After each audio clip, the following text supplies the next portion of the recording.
মানুষের যেমন উন্নত চিকিৎসা সেবার প্রয়োজন রয়েছে, ঠিক তেমনি উন্নত চিকিৎসা সেবা প্রয়োজন বন্যপ্রাণীদের ক্ষেত্রেও।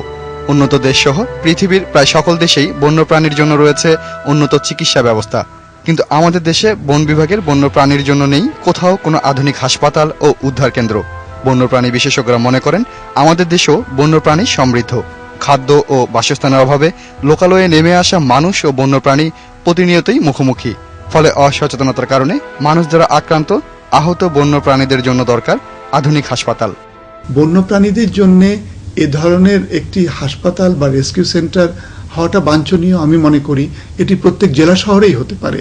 জেলা শহরের লাইভ স্টক যে ডিপার্টমেন্টগুলো রয়েছে, লাইভ স্টক ডিপার্টমেন্টের ছোট চত্বরেও কোনো না কোনোভাবে একটু হতে পারে। বন্যপ্রাণীর জন্য নামমাত্র একটি চিকিৎসা কেন্দ্র রয়েছে বঙ্গবন্ধু শেখ মুজিব সাফারি পার্কে। সারা দেশের যে কোনো জায়গায় আহত বন্যপ্রাণীদের নিয়ে যাওয়া হয় সেই সাফারি পার্কে। সময় ও যানবাহনের অপ্রতুলতার জন্যই রাস্তায় মারা যায় অনেক প্রাণী। কিছুদিন আগে মৌলভীবাজারের মানুষের হাতে ধরা পড়া বিরল প্রজাতির আহত রাজগোখরা বা কিংকোবরা সাপটিকে কোনো চিকিৎসায় দিতে পারেনি বন বিভাগ। এমনকি সাপটি উদ্ধারের জন্য সরঞ্জামাদি দূরের কথা, সাপটির জন্য একটি নিরাপদ আশ্রয়স্থলও দিতে পারেনি কর্তৃপক্ষ। ওয়াইল্ড লাইফ রেস্কিউ ট্রেনিং সেভাবে ব্যাপকভাবে কিন্তু আমাদের নাই। আমাদের যে ওয়াইল্ড লাইফ রেস্কিউ করার মতো যে ট্রেনিং সবাইকে দেওয়ার মতো এ ধরনের ট্রেনিং এখনো দেওয়া হয়নি সবাইকে। এমন পরিস্থিতিতে পরে রাজগোখরাটিকে শ্রীমঙ্গলের সতীশবাবুর কাছে এক রাতের জন্য হস্তান্তর করে পরদিন আহত অবস্থায় রাজগোখরাটিকে ছেড়ে দেওয়া হয় লাউয়াছড়া বনে। বন বিভাগের এমন পরিস্থিতিতে সতীশবাবু জানান, কাজ করবো যে তাদের নাই, কিছুই নাই।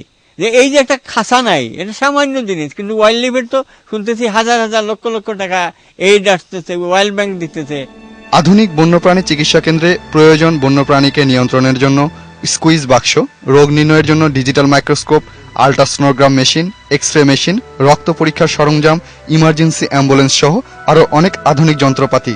কোনো সরঞ্জামাদি না থাকায় মাঝে মধ্যে বিপদে পড়ে যান সাফারি পার্কের হাসপাতালের ডাক্তার।